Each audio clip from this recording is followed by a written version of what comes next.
ನಾಳೆ ಬಾಗಲಕೋಟೆ ವಿಧಾನಸಭಾ ಮತಕ್ಷೇತ್ರದ ಉಪಚುನಾವಣೆ ನಡೆಯಲಿದೆ. ಹೀಗಾಗಿ ನಾಳೆಯಿಂದ ನಡೆಯಲಿರುವಂತಹ ಮತದಾನಕ್ಕೆ ಬಾಗಲಕೋಟೆ ಜಿಲ್ಲಾ ಸ್ವೀಪ್ ಸಮಿತಿ ಏನಿದೆ ಸಾಕಷ್ಟು ತಯಾರಿಯನ್ನು ಕೂಡ ಮಾಡಿಕೊಂಡಿರುವಂತದ್ದು. ಸದ್ಯ ನಾನಿರುವಂತದ್ದು ಬಾಗಲಕೋಟೆಯ ಅಂಬೇಡ್ಕರ್ ಭವನದಲ್ಲಿ ಈಗಾಗಲೇ ಏನಂತ ಹೇಳಿದ್ರೆ ಪಿಂಕ್ ಮತಗಟ್ಟೆಯನ್ನ ಈಗಾಗಲೇ ಜಿಲ್ಲಾ ಸ್ವೀಪ್ ಸಮಿತಿ ನಿರ್ಮಾಣ ಮಾಡಿರುವಂತದ್ದು. ಅಂದ್ರೆ ಕಳೆದ ಬಾರಿ ಸಾಕಷ್ಟು ಮತದಾನ ಕಡಿಮೆ ಆಗಿತ್ತು ಬಾಗಲಕೋಟೆ ಸಿಟಿ ವ್ಯಾಪ್ತಿಯಲ್ಲಿ. ಹೀಗಾಗಿ ಮತದಾನವನ್ನ ಹೆಚ್ಚಿಗೆ ಮಾಡಲು ಅಂದ್ರೆ ಉತ್ತೇಜನ ಮಾಡಲು ಈ ರೀತಿಯಾದಂತಹ ಸುಮಾರು 5 ಮತಗಟ್ಟೆಗಳನ್ನ ಅಂದ್ರೆ ವಿಶೇಷ ಮತಗಟ್ಟೆಗಳನ್ನ ಈಗಾಗಲೇ ತೆರೆದಿರುವಂತದ್ದು. ನಾವಿರುವಂತಹ ಏನು ಪಿಂಕ್ ಮತಗಟ್ಟೆ ಏನಿದೆ, ಪಿಂಕ್ ಮತಗಟ್ಟೆಯನ್ನ ನೀವು ನೋಡೋದಾದ್ರೆ ಗೋಡೆ ತುಂಬಾ ಎಲ್ಲ ಪಿಂಕ್ ಬಣ್ಣವನ್ನ ಕೂಡ ಈಗಾಗಲೇ ಲೇಪಿಸಿರುವಂತದ್ದು. ಮತ್ತೆ ಇಲ್ಲಿ ಟ್ಯಾಗ್ಲೈನ್ ಕೂಡ ಹಾಕಿರುವಂತದ್ದು. ಅಂದ್ರೆ ಮತವನ್ನ ಉತ್ತೇಜಿಸುವ ಸಲುವಾಗಿ ಇಲ್ಲಿ ಜಿಲ್ಲಾ ಸ್ವೀಪ್ ಸಮಿತಿ ಈಗಾಗಲೇ ಉತ್ತೇಜಿತ ಬರಹಗಳನ್ನು ಕೂಡ ಇಲ್ಲಿ ಹಾಕಲಾಗಿರುವಂತದ್ದು. ಒಟ್ಟು ಬಾಗಲಕೋಟೆ ವಿಧಾನಸಭಾ ಕ್ಷೇತ್ರದಲ್ಲಿ ಒಟ್ಟು ವಿಶೇಷ 5 ಇಂಥ ಬೂತ್ಗಳನ್ನ ತೆರೆದಿರುವಂತದ್ದು. ಅದರಲ್ಲಿ 2 ಪಿಂಕ್ ಮತಗಟ್ಟೆಗಳಾಗಿದ್ರೆ, ಒಂದು PWD ಮತಗಟ್ಟೆ, ಮತ್ತೊಂದು ವಿಶೇಷ ಚೇತನರ ಮತಗಟ್ಟೆ, ಮತ್ತೊಂದು ಥೀಮ್ ಆಧಾರಿತ ಮತಗಟ್ಟೆ ಈಗಾಗಲೇ ಇರುವಂತದ್ದು. ಇನ್ನ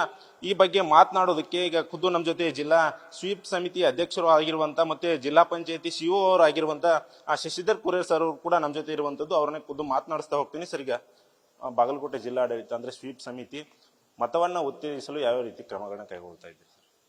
ನಮಸ್ಕಾರ. ಬಾಗಲಕೋಟೆ ಉಪಚುನಾವಣೆಗೆ ಸಂಬಂಧಪಟ್ಟಂತೆ ಒಟ್ಟು 322 ಮತಗಟ್ಟೆಗಳಿದೆ. 322 ಮತಗಟ್ಟೆಗಳಲ್ಲಿ ನಾವು 5 ಮತಗಟ್ಟೆಗಳನ್ನ ಆಯ್ಕೆ ಮಾಡಿಕೊಂಡು ಒಂದಷ್ಟು ವಿಶೇಷ ಮತಗಟ್ಟೆಗಳನ್ನಾಗಿ ನಾವು ಪರಿವರ್ತನೆ ಮಾಡಿ ನಾವು ಮಾಡಿದ್ದೀವಿ. ಅದರಲ್ಲಿ 2 ಪಿಂಕ್ ಮತಗಟ್ಟೆಗಳಿರ್ತವೆ. ಒಂದು PWD ವಿಶೇಷ ಚೇತನರಿಗೆ ಇರ್ತಕ್ಕಂಥ ಮತಗಟ್ಟೆ, ಒಂದು ಯುವ ಮತದಾರರಿಗೆ ಯಂಗ್ ಪೋಲಿಂಗ್ ಸ್ಟೇಷನ್, ಇನ್ನೊಂದು ಎಥ್ನಿಕ್ ಪೋಲಿಂಗ್ ಸ್ಟೇಷನ್ ಅಂತ ಹೇಳಿ ಈ ರೀತಿಯಾದ 5 ಮತಗಟ್ಟೆಗಳನ್ನ ವಿಶೇಷ ಮತಗಟ್ಟೆಗಳನ್ನ ಮಾಡಿದ್ದೀವಿ. ಹೋದ ಸಾರಿ ಬಾಗಲಕೋಟೆ ಸಿಟಿಯಲ್ಲಿನೇ ಸಾಕಷ್ಟು ಕಡಿಮೆ ಪ್ರಮಾಣದ ಮತದಾನ ಆಗಿತ್ತು. ಈ ಸಾರಿ ಆ ಮತವನ್ನ ಹೆಚ್ಚಾಗಿ ಮಾಡೋದಕ್ಕೆ ಯಾವ ರೀತಿಯಾದಂತಹ ಕಾರ್ಯಕ್ರಮಗಳನ್ನ ಆಯೋಜಿಸಿದ್ರಿ ಅಂದ್ರೆ ಸ್ವೀಪ್ ಸಮಿತಿಯಿಂದ? ಜನರಿಗೆ ತಿಳುವಳಿಕೆ ಮತ್ತು ಅರಿವು ಕಾರ್ಯಕ್ರಮ ಮಾಡೋ ಸಲುವಾಗಿ ನಾವು ಬೈಕ್ ರ್ಯಾಲೀಸ್ ಅನ್ನು ಮಾಡಿದ್ದೀವಿ, ಮತ್ತು ಸೈಕಲ್ ಜಾಥಾವನ್ನು ಮಾಡಿದ್ದೀವಿ, ಮತ್ತು ಕ್ಯಾಂಡಲ್ ಮಾರ್ಚ್, ಈ ರೀತಿಯಾದ ಹಲವಾರು ಕಾರ್ಯಕ್ರಮಗಳನ್ನ ನಾವು ವಿಶೇಷವಾಗಿ ಮಾಡಿ ಈ ನಗರ ಪ್ರದೇಶದಲ್ಲಿ ಮಾಡಿದ್ದೀವಿ. ಮತ್ತು ಮುಂದುವರೆದು ಯಾವ ಪ್ರದೇಶದಲ್ಲಿ ಈ ಮತದಾನ ಪ್ರತಿಶತ ಕಡಿಮೆ ಆಗಿತ್ತು ಅಲ್ಲಿ ಮನೆ ಮನೆಗೆ ಭೇಟಿ ಕೊಟ್ಟು ನಾವು ಮತ್ತು ನಮ್ಮ ತಂಡದವರು ಹೋಗಿ ಅವರಿಗೆ ಒಂದು ಪ್ಯಾಂಪ್ಲೆಟ್ ಅನ್ನು ಕೊಡೋದು, ಈ ಒಂದು ಅರಿವು ಕಾರ್ಯಕ್ರಮನ ನೀಡಿ ನಿರ್ಭೀತಿಯಿಂದ ತಾವೆಲ್ಲ ಬನ್ನಿ, ಮತಗಟ್ಟೆಗಳಲ್ಲಿ ಎಲ್ಲ ರೀತಿಯ ಸೌಲಭ್ಯಗಳನ್ನ ನಾವು ಮಾಡಿದ್ದೀವಿ, ದಯವಿಟ್ಟು ಎಲ್ಲರೂ ಬಂದು ಪೂರ್ಣ ಪ್ರಮಾಣದಲ್ಲಿ ಮತದಾನ ಪ್ರಕ್ರಿಯೆಯಲ್ಲಿ ಭಾಗವಹಿಸಿ ಅಂತ ಅವರಿಗೆ ನಾವು ಮನವಿಯನ್ನು ಮಾಡಿದ್ದೇವೆ. ಈಗ ಮೊದಲೇ ಬಿಸಿಲು ಜಾಸ್ತಿ ಆಗಿರುವಂಥದ್ದು, ಬಿಸಿಲಿನ ಬೇಗೆಯಿಂದ ಬರುವಂತ ಮತದಾರರಿಗೆ ಯಾವ ರೀತಿಯಾದಂತ ವ್ಯವಸ್ಥೆಯನ್ನ ಕಲ್ಪಿಸಿರುವಂಥದ್ದು ಸರ್? ತಾವು ಸರಿಯಾದ ಪ್ರಶ್ನೆ ಕೇಳಿದ್ರಿ. ನಮ್ಮ ಈ ಜಿಲ್ಲೆಯಲ್ಲಿ ಈಗ ಸದ್ಯಕ್ಕೆ ಬಿಸಿಲಿನ ಸ್ವಲ್ಪ ತಾಪಮಾನ ಜಾಸ್ತಿ ಆಗಿದೆ.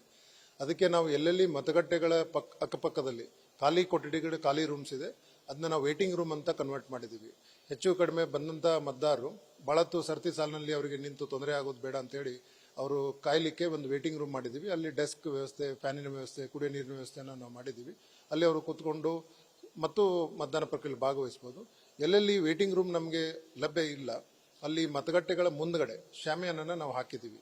ಶಾಮಿಯಾನ ಹಾಕೋದ್ ಮುಖಾಂತರ ಬಂದಂತವರಿಗೆ ಯಾವುದು ಬಿಸಿಲಿನ ತಾಪಮಾನ ಆಗಬಾರ್ದು ಅಂತ ಹೇಳಿದ್ದೀವಿ. ಮತ್ತು ತಾವು ಕೇಳಿದ ಹಾಗೆ ಅಗತ್ಯ ಸೌಲಭ್ಯಗಳನ್ನೆಲ್ಲ ನಾವು ಮಾಡಿದ್ದೀವಿ. ಅದು ಶೌಚಾಲಯ ವ್ಯವಸ್ಥೆ, ಕುಡಿಯೋ ನೀರಿನ ವ್ಯವಸ್ಥೆ, ಮತ್ತು ವಿಶೇಷ ಚೇತನರು ಬಂದರೆ ಅವರಿಗೆ ರ್ಯಾಂಪಿನ ವ್ಯವಸ್ಥೆ, ವೀಲ್ ಚೇರ್ನ ವ್ಯವಸ್ಥೆ, ಮತ್ತು ಯಾರಾದರೂ ವಯಸ್ಸಾದವರಿಗೆ ಮತ್ತು PWD ವೋಟರ್ಸ್ಗೆ ಮನೆಯಿಂದ ಅವರು ಮತಗಟ್ಟೆಗೆ ಬರಲಿಕ್ಕೆ ವಾಹನದ ವ್ಯವಸ್ಥೆನೂ ಸಹ ನಾವು ಮಾಡಿದ್ದೀವಿ. ಇಷ್ಟು ವ್ಯವಸ್ಥೆಗಳನ್ನ ಮಾಡಿದ್ದೀವಿ. ಅದರಿಂದ ತಮ್ಮ ಮುಖಾಂತರ ನಮ್ಮ ಬಾಗಲಕೋಟೆ ವಿಧಾನಸಭಾ ಕ್ಷೇತ್ರದ ಎಲ್ಲ ಅರ್ಹ ಮತದಾರರು ಮತಗಟ್ಟೆಗಳಿಗೆ ಬಂದು ಅತಿ ಹೆಚ್ಚಿನ ಪ್ರಮಾಣದಲ್ಲಿ ಮತದಾನ ಪ್ರಕ್ರಿಯೆಯಲ್ಲಿ ಭಾಗವಹಿಸಿ ಅಂತ ನಾನು ತಮ್ಮ ಮೂಲಕ ಮನವಿಯನ್ನ ಮಾಡ್ತೇನೆ. ಇದಿಷ್ಟು ಬಾಗಲಕೋಟೆ ಜಿಲ್ಲಾ ಚುನಾವಣಾ ಸ್ವೀಪ್ ಸಮಿತಿಯ ಅಧ್ಯಕ್ಷರು ಆಗಿರುವಂತ ಮತ್ತೆ ಜಿಲ್ಲಾ ಪಂಚಾಯತಿ CO ಅವರು ಆಗಿರುವಂತ ಶಶಿಧರ್ ಕುರೇರ್ ಸರ್ ಅವರ ಮಾತಾಗಿರುವಂತದ್ದು. ಕ್ಯಾಮರಾ ಪರ್ಸನ್ ಕಾರ್ತಿಕ್ ಜೊತೆ ಕೃಷ್ಣ ಹಾದಿಮನಿ, ನ್ಯೂಸ್ ಫಸ್ಟ್, ಬಾಗಲಕೋಟೆ.